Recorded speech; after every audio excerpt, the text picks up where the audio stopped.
Don't forget to like the video, share your thoughts in the comments, and subscribe to stay updated with our latest stories. The evening started like any other.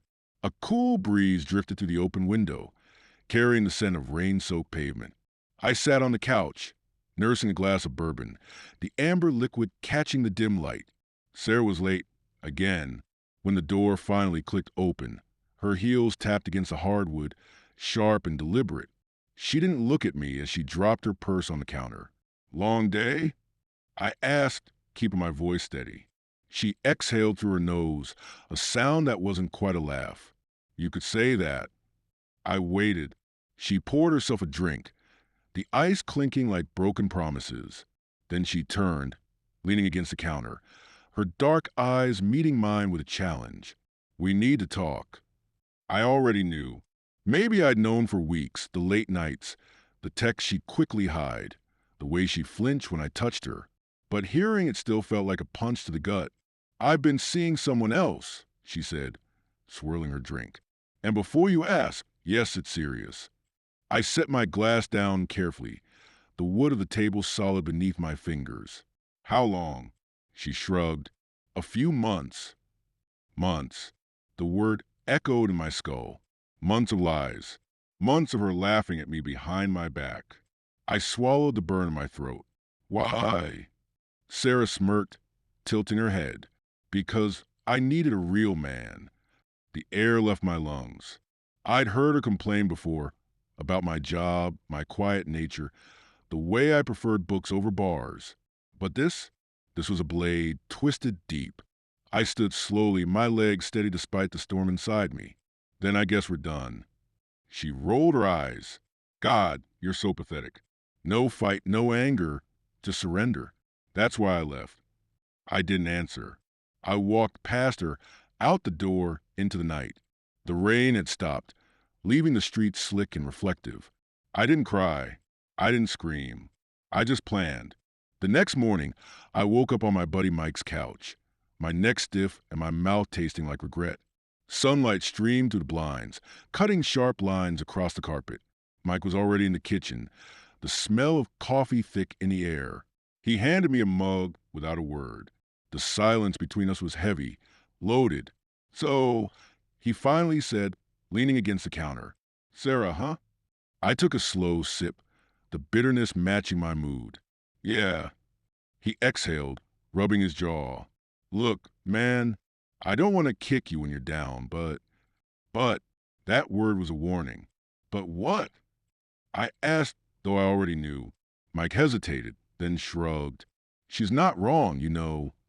The coffee turned to acid in my stomach. You've been, I don't know, passive, he continued. Like you just let life happen to you. Sarah's a firecracker. She needs someone who can keep up. I stared into my mug, watching the dark liquid swirl. Mike had been my friend for 15 years. We'd served together, drank together, buried our demons side by side. And now he was taking her side. You talked to her? I asked, my voice low. He shifted, uncomfortable. She called me last night. She's worried about you. I almost laughed. Worried. Right. She said she didn't want to hurt you. Mike added, like that made it better. I set the mug down carefully, my hand steady. Tell me something. If your wife cheated on you and then told you it was your fault, what would you do? Mike's face tightened. That's different. How? Because I wouldn't have let it get to that point. The words hung in the air, sharp as a knife. I stood, my body moving on autopilot, thanks to the couch. Where are you going? Mike called after me. I didn't answer. Over the next few days, the truth trickled in like poison. Sarah hadn't just told Mike. She'd told everyone. Our friends, my co-workers, even the guys at the VFW. And the worst part? They agreed with her. You've been checked out for years, man. Sarah's just vibrant. You're kinda not. Maybe this is a wake-up call. Every conversation was another twist of the knife. But here's the thing about knives. They cut both ways. I sat in my empty apartment. Sarah had already moved most of her stuff out, staring at the ceiling. The anger was still there, simmering, but it wasn't wild anymore. It was focused. I grabbed my phone and scrolled to an old number, one I hadn't used in years. Me, you still in the PI business? The reply came fast. Jesse, for the right price. I smiled for the first time in days. Me, I need everything on Sarah and the guy she's seeing. Jesse, give me 48 hours. I leaned back, my pulse steady. Sarah thought she'd won. She had no idea what was coming. Jesse was good, real good. By the time 48 hours had passed, my inbox was full of photos, receipts, and text logs. Enough ammunition to bury Sarah and her new guy 6 feet deep. I sat at my kitchen table, scrolling through the evidence with a cold satisfaction. Turns out Mr. Real Man had a name, Derek Carter. Mid-40s, divorced, owned a failing construction business, drove a lifted truck he couldn't afford, had a habit of texting other women, even while cozying up to Sarah. Classy. But the real kicker? He was married when they started. Sarah had been the other woman before she'd ever left me. I let out a slow breath, my fingers tapping against the table. This wasn't just revenge anymore. This was justice. I didn't confront Sarah. Not yet. Instead, I called the one person who deserved to know the truth, Derek's ex-wife, Laura. She answered on the second ring, her voice guarded. Hello, Laura Carter? I kept my tone neutral. My name's Daniel. I think we have something in common. A pause. Then worry, what's that? Your ex-husband and my ex-girlfriend. Another beat of silence. Then, softly, oh. We met for coffee the next day. Laura was in her late 40s, sharp-eyed, with the kind of quiet strength that comes from surviving betrayal. She stirred her coffee absently as I laid out what I knew. Derek always had a type, she said finally, her voice dry. Younger, insecure, eager for validation. I snorted. That described Sarah perfectly. Laura glanced at me. What are you planning to do? I leaned back. Depends. You want him to suffer? A slow smile curled her lips. I thought you'd never ask. It didn't take much. A fake number. A flirty text. A suggestion that one of Derek's old flings was back in town and missed him. He took the bait immediately. Sarah, of course, had no idea. Laura sent me screenshots as they came in. Derek lying about where he was going, making excuses, just like he'd done to her for years. He never changes, she texted. I grinned. Good. The next step was simple. I printed everything. The text, the photos, the receipts, and mailed a copy to Sarah. No note, no gloating, just the truth laid bare. Then I waited. 3 days passed before Sarah called. When my phone lit up with her name, I almost didn't answer. But curiosity got the better of me. I picked up. Yeah. Her voice was tight, furious. What the hell is this, Daniel? I leaned back in my chair, staring at the ceiling. Looks like you got a package. You're sick, she hissed. You had no right to. No right. I cut her off, my voice calm. You paraded our breakup in front of everyone we know. Made it sound like I was some spineless loser who drove you away. Meanwhile, you were screwing a married man who's still texting other women behind your back. Silence. Then quieter. You don't know what you're talking about. I laughed. Sarah, I have receipts asterisk asterisk. Literally. She hung up. I expected her to crumble, to call back crying, begging for forgiveness. But Sarah? She doubled down. By that evening, my phone was blowing up with messages from Mike, from the guys at the VFW, from mutual friends. Mike, dude, sending her that stuff? Not cool. VFW buddy. Man, let it go. You're just making yourself look worse. Random friend. She told us you're harassing her. WTF, man? I clenched my jaw. Of course she spun it. Of course they believed her. But I wasn't done yet. Laura had given me an idea. Derek's got skeletons, she'd said. And not just the cheating kind. A little more digging uncovered the real gold. Tax fraud. His construction business. Skimming cash. Underreporting income. The whole 9 yards. I copied every document. Every shady invoice. Then I sent them, anonymously, to the IRS. The next call I got wasn't from Sarah. It was from Mike. "Hey," he said, his voice hesitant. "You got a minute?" I braced myself. "What now?" A long pause. Then, "I owe you an apology." I blinked. "Come again?"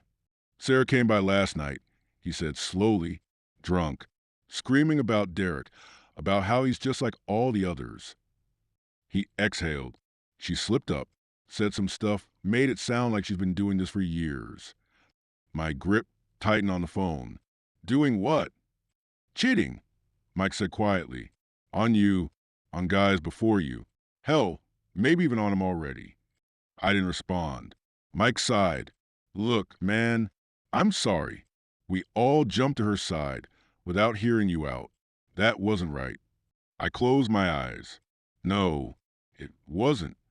Over the next week, the tide turned. Sarah's lies unraveled. Derek's shady business dealings started catching up to him. And one by one, my friends reached out, apologizing. But the strangest part? I didn't feel victorious. I just felt free. I didn't realize how much weight I'd been carrying until it was gone. The text slowed. The calls stopped. The storm of drama that had consumed my life for weeks finally quieted into an eerie calm. I should have been celebrating. Instead, I just felt empty. It was a Thursday when an old name popped up on my phone. Evelyn Mitchell, my college girlfriend. The one who got away because I let her. Her message was simple. "Heard about what happened. You okay?" I stared at the screen, my thumb hovering over the keyboard. We hadn't spoken in over a decade. "Me, been better, but surviving." The reply came fast. "Evelyn, good. You always were tough." A pause. Then, "I'm in town next week. Coffee." I hesitated. Then typed, "Yeah, I like that." Evelyn hadn't changed much. Same sharp green eyes. Same easy smile. But there was a quiet confidence to her now, a steadiness that hadn't been there when we were young. She stirred her tea, studying me. "So, Sarah," I grimaced. "Word travels, huh?" "Small world," she said lightly. "Though I have to admit, I didn't expect to hear about you through the gossip mill." I rubbed the back of my neck. "Yeah, well, not my finest hour." She tilted her head. "From what I heard, you handled it better than most would have." I snorted. "By destroying her new relationship?" "By refusing to be the villain in her story," Evelyn corrected. The words hit me harder than I expected. We talked for hours about Sarah, about Derek, about the friends who turned on me. But mostly we talked about us. Why did we really break up? I asked suddenly. Evelyn sighed. "Because we were young, and you were scared of anything that felt too real." I winced. "Ouch." "Truth hurts," she said with a small smile. "But you're not that guy anymore." "How do you know?" She reached across the table, her fingers brushing mine, because the Daniel I knew would have never fought back. Walking her to her car, the autumn air crisp around us, I hesitated. "This isn't just a coincidence, is it?" "You reaching out." Evelyn smiled, but there was something sad in it. "No, I heard about Sarah and—" She shrugged. "I guess I wanted to make sure you weren't alone in it." I swallowed hard. For the first time in months, I felt seen. "Stay longer," I heard myself say. "Have dinner with me. Properly." She studied me for a long moment, then nodded. "Okay." I hadn't been this nervous since I was 20. I changed shirts 3 times before settling on a dark blue button-down. Not trying too hard, but not sloppy either. My hands fumbled with the wine, opened her twice before I got the cork out. Evelyn arrived right on time, holding a bottle of red and wearing a soft smile. "You clean up nice," she said, handing me the wine. "You remembered Malbec." I noted, reading the label. "Some things stick." The air between us was charged, not with the awkwardness of exes reuniting, but with something quieter, something new. Dinner was easy, too easy. We fell into old rhythms, trading stories about the years between us. Her teaching career, my time overseas, the small joys and griefs that shape a life. But when the plates were cleared, she leaned back, her expression turning serious. "So what now, Daniel?" I swirled my wine. What do you mean? You got your revenge. Your friends apologized. Sarah's out of your life. She tilted her head. What fills the space she left? The question hung between us. I don't know. I admitted, for the first time in years, I'm not someone's boyfriend, not someone's punching bag. I'm just me. Evelyn's eyes softened. And who's that? I didn't have an answer. Instead, I reached across the table, covering her hand with mine. Her fingers were warm, her wedding band absent. You're really divorced? I asked quietly. 2 years now, she said. He was a good man, just not my man. I exhaled slowly. I think I spent my whole life chasing the wrong things, the wrong people. And now I'm tired of running. Her thumb brushed my knuckles. Good. I walked her to her car again, the night air cool against my skin. I should go, she said, but made no move to leave. Or you could stay. She laughed softly. That's a terrible idea. Why? Because we're not kids anymore. Because this could get messy. Because I kissed her, not the desperate, hungry kiss of our youth, but something slower, something certain. When I pulled back, her eyes were wide. That, she breathed, is exactly why. I woke to the smell of coffee and the soft hum of a familiar voice in my kitchen. Sunlight streamed through the blinds, painting stripes across the rumpled sheets. For a disoriented second, I thought I was dreaming, until the memories of last night came rushing back. Evelyn, the kiss, the way she'd whispered, "Stay," against my skin. I pulled on a t-shirt and followed the scent of brewing coffee. Evelyn stood at the stove, barefoot in one of my old dress shirts, scrambling eggs with the focused precision of someone who'd done this 1,000 times before. She glanced over her shoulder, a smirk playing at her lips. Morning, sleepyhead. You cook now. I leaned against the doorway, arms crossed. Turns out microwaving ramen isn't a sustainable life skill, she deadpanned, flipping the eggs. I laughed, a real, unfiltered sound I hadn't heard from myself in years. The domesticity of the moment should have felt strange. Instead, it felt right. The illusion shattered when my cell rang. Mike, Evelyn raised an eyebrow as I silenced it. You're avoiding him? Not avoiding, just prioritizing. I took the spatula from her hand. Turns out I've spent too much time worrying about people who don't deserve the energy. She studied me for a long moment before nodding. Fair enough, but she tapped my chest with one finger. Don't use me as an excuse to hide from your life. The words hit closer to home than I wanted to admit. Over toast and coffee, Evelyn dropped the bomb. I'm leaving tomorrow. My fork clattered against the plate. What? I've got a semester starting Monday. Papers to grade, syllabi to prep. She shrugged, but her eyes stayed locked on mine. This was always just a weekend trip, Daniel. But last night was perfect, she said softly. But we're not kids playing house anymore. I've got responsibilities. So, do you? The unspoken question hung between us. Was this just a fling? I walked her to her rental car later that afternoon, both of us avoiding the inevitable goodbye. You could visit, I blurted as she loaded her bag. Or I could come to you. It's only a 3-hour drive. Evelyn paused, her hand on the car door. When she turned back, her expression was equal parts fond and exasperated. That's the problem with you, Daniel. You're either all in or all out. No in between. She stepped closer, her voice dropping. Figure out which one this is before you make promises. Then she kissed me, quick, firm, final, and slid behind the wheel. I stood in the driveway long after her taillights disappeared. Mike's voicemail played through my truck speakers on the way to the VFW that evening. Hey, man, look, the guys and I are having a poker night. Thought you might want in. No hard feelings either way. I gripped the steering wheel tighter. Evelyn was right. I'd spent years letting life happen to me. With Sarah, with my so-called friends, with every half-hearted relationship in between. It was time to choose. The VFW hall smelled like stale beer and cigar smoke, the same as it had for the past 30 years. I hesitated at the door, listening to the familiar rumble of male laughter inside.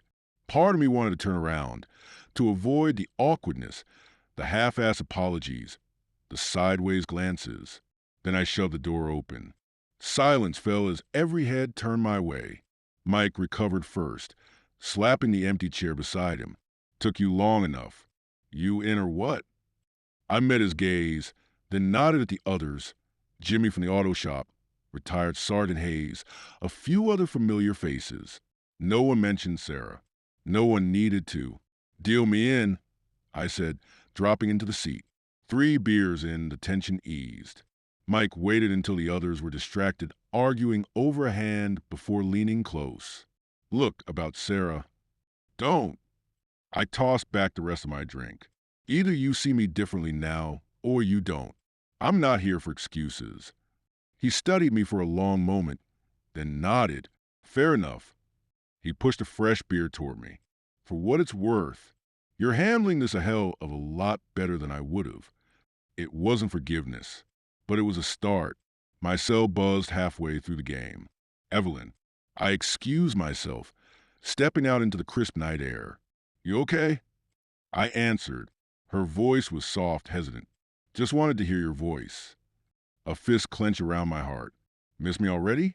Shut up, she laughed, but there was something raw underneath. I just needed to know if this was real for you. The parking lot lights flickered overhead. Somewhere in the distance, a train whistle blew. It's real, I said quietly. A pause. Then, good. I returned to the poker table with clarity I hadn't felt in years. Mike raised an eyebrow at my shit-eating grin. What? I'm taking a trip tomorrow. Where to? I tossed my cards down. To fix something I should have fixed a long time ago. The guys erupted in whistles and crude jokes. Mike just shook his head, smiling. About damn time. The highway stretched endlessly before me the next morning, sunlight glinting off the hood of my truck. I'd packed light, just a duffel bag and a 6-pack of Evelyn's favorite beer riding shotgun. My phone buzzed with a text. Mike, you better not fold on us again. I smirked, typing back. Wouldn't dream of it. Then I turned up the radio, rolled down the windows, and pointed myself toward the future. The 3-hour drive felt like 3 minutes. My hand stayed steady on the wheel, but my mind raced the entire way, rehearsing speeches, imagining scenarios, wondering if I'd lost my damn mind showing up unannounced. Evelyn's neighborhood hadn't changed much since I'd last visited years ago. Quaint colonial houses, mature oak trees, sidewalks littered with autumn leaves. I pulled up to her curb just as the streetlights flickered on in the dusk. That's when I saw the unfamiliar sedan in her driveway. A man answered the door, mid-40s, salt and pepper hair, wearing a sweater that probably cost more than my truck.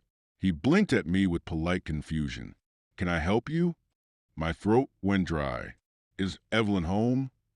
Before he could answer, her voice called from inside. Greg, who is it? She froze in the hallway, a wine glass dangling from her fingers. Our eyes locked. The air left my lungs. Daniel. My name sounded like a gasp on her lips.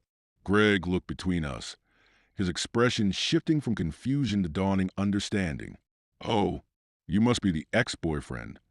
Evelyn's kitchen felt smaller than I remembered. Greg, Professor Greg Williamson, actually, leaned against the counter with the ease of a man who belonged there. Evelyn stood between us like a referee. Daniel, this is Greg. We've been seeing each other since last semester. Greg extended a hand. Evelyn's told me a lot about you. I shook it mechanically. His grip was firm, confident. The kind of handshake that said, I'm not threatened by you. Funny, I said, my voice strangely calm. She didn't mention you at all. Evelyn flinched. She followed me outside into the crisp evening air. I was going to tell you, she said the moment the door closed. When? I kicked at a pile of leaves. Before or after we slept together? It wasn't serious with Greg until recently. Bullshit. I turned on her. You let me drive 3 hours to make a fool of myself. Was this some kind of test? Her eyes flashed. No, but Maybe it should have been. You disappear for 15 years, then come charging back and expecting what? That I'd just be waiting. The words landed like a punch. We stood in silence for a long moment. Finally, Evelyn sighed. I care about you, Daniel. Always will. But I'm not the same girl you left behind. I studied her face, the faint lines around her eyes, the streak of gray she no longer bothered to dye. The woman who'd loved me at 20 was gone. And maybe the man she'd loved was too. I'm sorry, I said quietly. She reached for my hand. Me too. I made it 20 miles before pulling over. The night sky stretched endlessly above me, stars blinking cold and indifferent. For the first time in months, I let myself cry. Not for Sarah, not for Evelyn, but for all the years I'd wasted being someone I wasn't. My phone buzzed. A text from Mike. You good? I wiped my face, typed back. Getting there. Then I started the engine and pointed myself toward whatever came next. The Highway Diner was the kind of place that hadn't changed since the 1970s. Checkered floors, cracked vinyl booths, coffee that could strip paint. I slumped into a corner seat, the adrenaline of the last 24 hours finally crashing. That's when I saw her. At first, I thought I was imagining things. The woman behind the counter moved with an easy confidence. Her dark hair streaked with silver, her smile warm as she refilled a trucker's cup. Then she turned and our eyes met. Well, I'll be damned, she said, wiping her hands on her apron. Daniel Carter. My chest tightened. Maggie Sullivan. My high school sweetheart. The one I joined the army to forget. She slid into the booth across from me, setting down 2 slices of pie without asking. Apple for me, just like I'd always ordered. Heard about Sarah, she said casually. Small towns talk.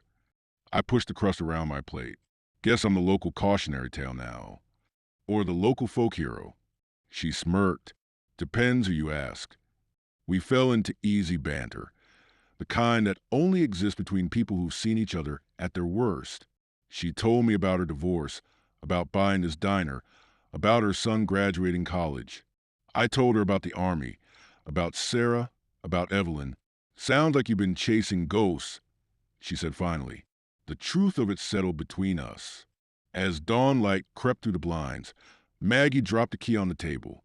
Fishing cabin up near Lake Marion, she said. Need some work, but it's quiet. Good place to figure things out. I stared at the key. Why?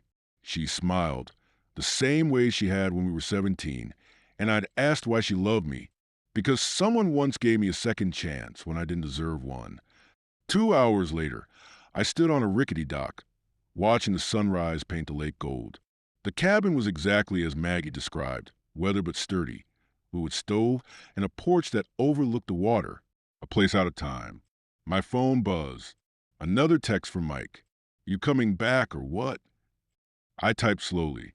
Not yet. Then I turned it off and listened to the water lap against the shore. Inside, I found a note on the kitchen table. Daniel, the fish bite best at dawn. Coffee's in the red can. Don't overthink it. Maggie. Taped beneath it was a faded photo. 2 teenagers on a dock, arms around each other, grinning like they had their whole lives ahead of them. I ran my thumb over our young faces, wondering when exactly we'd stop believing that was true. I'd been at the cabin for 5 days when the knock came. At first, I thought it was the wind. The old structure groaned and creaked like a living thing. Then it came again, 3 sharp raps that sent a jay scolding from the pine outside. I opened the door to find Laura Carter, Derek's ex-wife, standing on the porch, her hands shoved deep in her coat pockets. You're a hard man to find, she said, her breath fogging in the cold air. I stared. How the hell did you? Maggie Sullivan's my cousin, she interrupted, nodding toward the diner owner's truck parked behind her. Small world, huh? Laura didn't wait for an invitation. She brushed past me, taking the cabin's sparse interior with a critical eye before settling at the rough-hewn table. Derek's under investigation, she said without preamble. IRS came down on him like a ton of bricks. I poured coffee, my mind racing.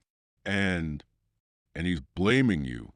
She accepted the mug with a grim smile. So, Sarah, the coffee turned bitter in my mouth. Laura leaned forward. They're saying you fabricated evidence, that you're harassing them. That's bullshit, and you know it. I do, she agreed. But they filed a police report. Laura slid a manila envelope across the table. Inside were printouts of text messages, Sarah and Derek plotting to sue me for defamation, discussing leverage, even speculating about my military record. They're desperate, Laura said. Derek's business is circling the drain. Sarah's new real man can't pay her rent. Her lip curled. Pathetic. I shuffled through the papers, my pulse steady despite the fury building in my chest. Why show me this? Laura met my gaze. Because I won't let him drag me down with him. Not again. She tapped the envelope. This is your ammunition. Use it. After Laura left, I walked down to the dock, the frozen planks protesting under my boots. The lake was perfectly still, a mirror reflecting the steel gray sky. Somewhere beneath that glassy surface, fish moved through the cold depths, unseen, untroubled by the storms above.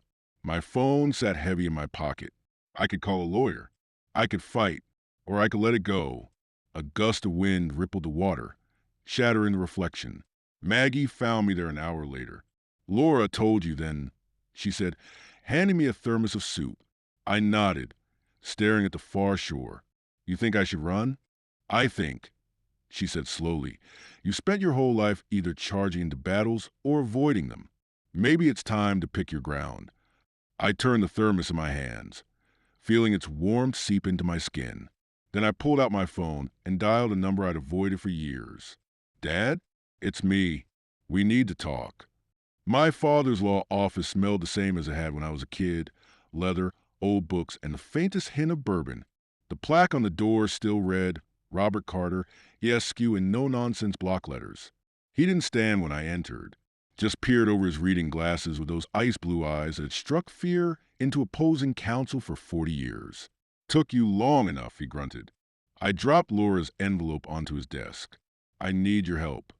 Dad read through the documents in silence, his expression giving nothing away.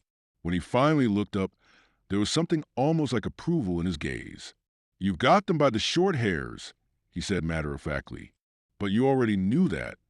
I shifted in the worn leather chair. I'm not interested in destroying them, just protecting myself. That's your problem, Danny. He removed his glasses, polishing them with his tie. You always pull your punches. The old nickname, and used since my teens, stung more than his criticism. By noon, Dad had drafted a cease and desist letter to Derek and Sarah, filed a preemptive countersuit for malicious prosecution, ordered lunch from the deli I'd loved as a kid. We ate at the conference table, surrounded by case files. You should have come to me when she first cheated, he said around a bite of pastrami. We could have nailed her to the wall. I pushed my sandwich away. That's not who I am. No. He arched a brow. Then why'd you send those tax documents to the IRS? I had no answer. It wasn't until we were reviewing the final paperwork that Dad dropped the bomb. Your mother would have been proud of you. My pen froze mid-signature. Mom had died during my second tour overseas, a heart attack that took her faster than any IED could have taken me. I hadn't made it back for the funeral. For what? My voice came out rougher than intended. Letting Sarah walk all over me, running to Evelyn, hiding at Maggie's cabin. Dad surprised me by laughing, for finally growing a spine. He tapped the legal pad where he'd scrawled Carter versus Carter in bold letters. This is you standing your ground. I drove back to the cabin as sunset painted the pines in fiery hues. Maggie's truck was gone, but a note waited on the kitchen table. Gone to get more coffee. Don't burn the place down. M. Beneath it lay a faded photo. My father and I, standing on this very dock, the summer before I enlisted, both of us scowling at the camera, like we'd rather be anywhere else. I tucked it into my wallet, just as headlights cut through the gathering dark. Maggie walked in with 2 six-packs and a pizza. Well, how'd it go with the old lion? Turns out I'm more like him than I thought. I admitted popping a beer. She clinked her bottle against mine. Took you long enough to figure that out. We ate on the porch, listening to the night creatures stir in the woods. For the first time in years, the future didn't feel like something to fear, just something to meet head on, one day at a time. The certified letter arrived at the cabin 8 days later, thick legal parchment with Carter and Yates LLP embossed in the corner. Inside, a single line jumped out at me. You are hereby summoned to appear. Derek and Sarah were suing me for defamation, emotional distress, and, absurdly, malicious interference with business relations. Maggie whistled through her teeth as she read it over my shoulder. That boy is dumber than he looks. Does he really think he can outlawyer your old man? I folded the summons carefully. No, but he's counting on me not wanting the hassle. She snatched the letter and tossed it onto the table. So what's your move, hotshot? I reached for my phone. Time to remind them who they're dealing with. Dad's office filed a response within 24 hours, a blistering motion to dismiss that included copies of Derek's incriminating texts, courtesy of Laura, Sarah's entire social media history bragging about upgrading, a not-so-subtle reminder that Robert Carter had once made a Supreme Court justice blink. The local courthouse buzzed with gossip by noon. By dinner, Sarah's Instagram went private. Mike called as I was splitting firewood behind the cabin. Jesus, Dan, you're trending in the county Facebook group. I wiped sweat from my brow. That a fact. Folks are calling it the reckoning. He paused. You okay, man? I looked around at the quiet woods, the lake shimmering in the late sun. Never better. Laura showed up unannounced again 2 days later, this time a bottle of bourbon and a USB drive. Derek's panic stash, she said, dropping into my palm. Every shady contract, every fudged invoice. Even the text where he told Sarah to play nice until the lawsuit paid out. The drive weighed heavier than it should have. Why keep helping me?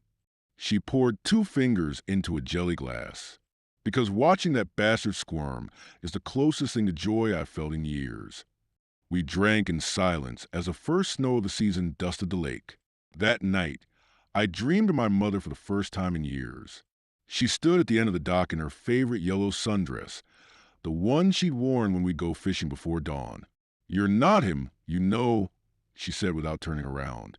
Not who? Your father. She cast her line into the dark water. You're better.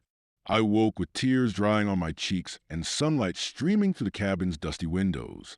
My phone buzzed with a text from Dad. Motion to dismiss granted. Their lawyer just withdrew. Now what? I stared at the message, then out at the frozen lake. The war was over before it began. Maggie's voice carried from the kitchen where she was cracking eggs.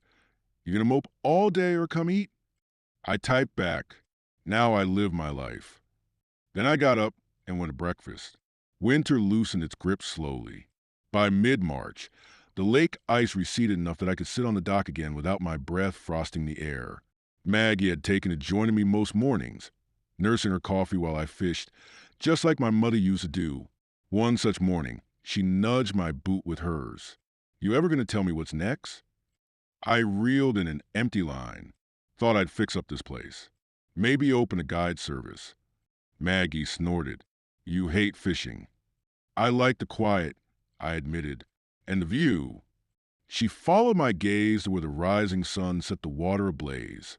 Yeah, I get that.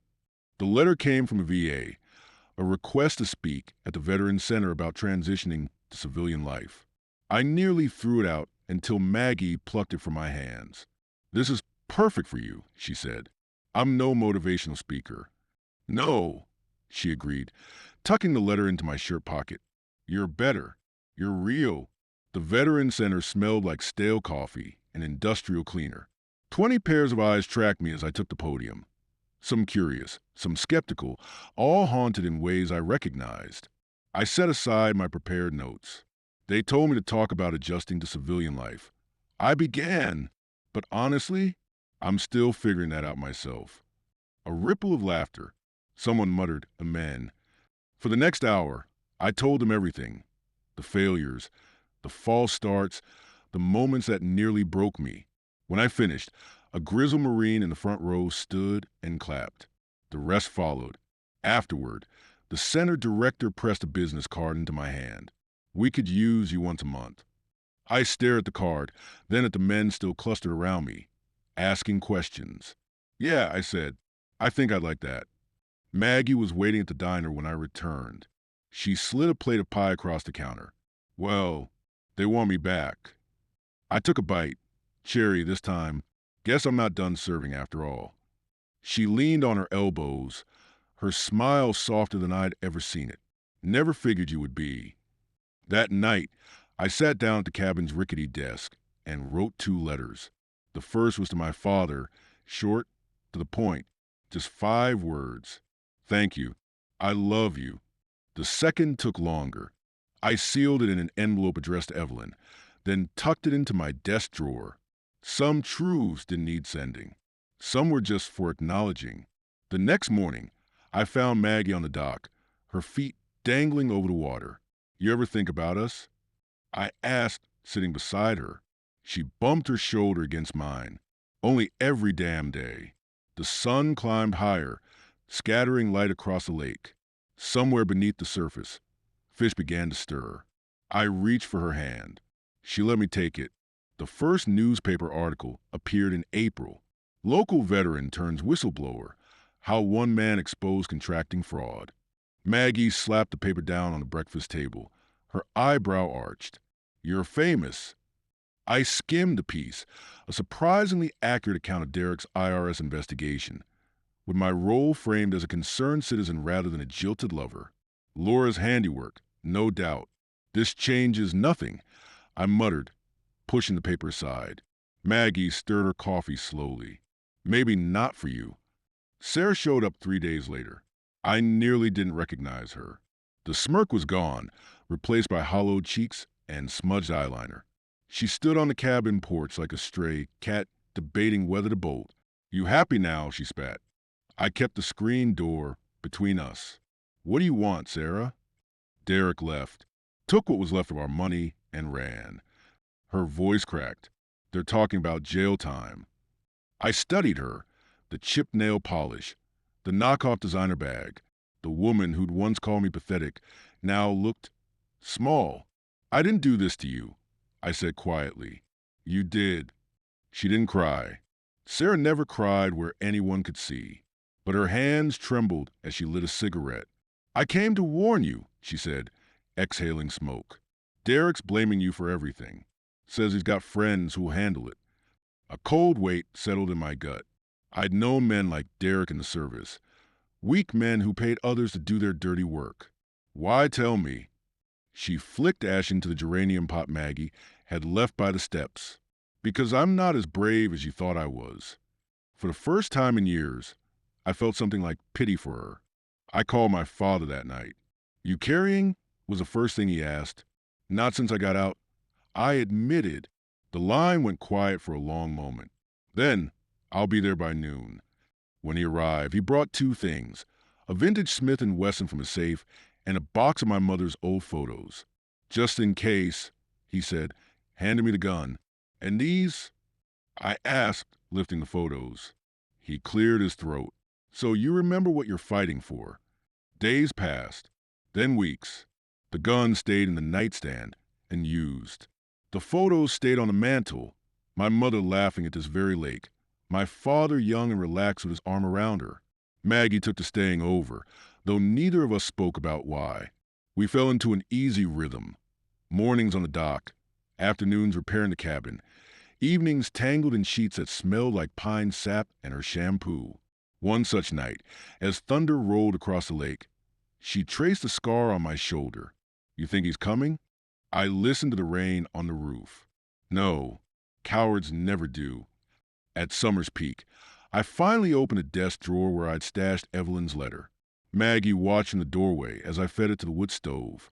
You okay? She asked. Flames licked at the envelope, turning her name to ash. Better than. She crossed the room and took my hand. Outside, the lake glittered under a sky, so blue it hurt to look at. Somewhere beyond the pines, life went on, lawsuits, scandals, small-town dramas. But here in this moment, there was only the fire's warmth and Maggie's fingers between mine. The storm had passed. 1 year later, the morning of our wedding, I found Maggie at the water's edge, barefoot in her white sundress, the same one she'd worn the summer we were 17. You're not supposed to see the bride before. Oh, hush, she laughed, turning to face me. No veil, no makeup, just the sun freckling her shoulders and the lake wind in her hair. Since when we follow rules? I kissed her then, tasting coffee and the cherry chapstick she'd used since high school. Behind us, the cabin stood transformed, windows polished, porch strung with lights, my father's ancient grill already smoking for reception. Mike arrived first, bearing a case of beer and an embarrassed grin. Figured you could use a best man who actually shows up. Laura came with a date, a quiet librarian who blushed when I thanked her for the silverware set. Even my father made the trip, his suit only slightly rumpled from the drive. The surprise was Evelyn. She stood at the edge of the clearing, holding a gift wrapped in brown paper. I heard about the newspaper article, she said when I approached, and everything after. Up close, I noticed the laugh lines around her eyes had deepened. She looked happy. Thank you, I said, accepting the package. For coming. She kissed my cheek. Thank you for the invitation. We married barefoot on the dock at high noon, with a retired Navy chaplain officiating and dragonflies darting over the water. Maggie's hands trembled in mine as we spoke the words we'd written together. I choose you as you are. Her thumbs brushed my knuckles, the same scarred hand she'd held through burns, breakups, and one ill-advised attempt at roofing repair. And promise to love who you become. Somewhere in the crowd, my father sniffed loudly. Twilight found us swaying on the porch to an old Johnny Cash record, Maggie's head tucked under my chin. Think we'll make it, she murmured. I spun her gently, taking the gray streaking her dark hair, the way her eyes still crinkled at the corners when she smiled. We already did. Beyond the lake, the first fireflies of summer blinked to life. Late that night, as Maggie slept curled against me, I unfolded the note she'd left in my jacket pocket. Daniel, the fish bite best at dawn, but the man, he's worth waiting a lifetime for. Outside, the water lapped gently against the shore, the same rhythm it had kept when we were kids, when we were broken, when we were anything but this. Ho,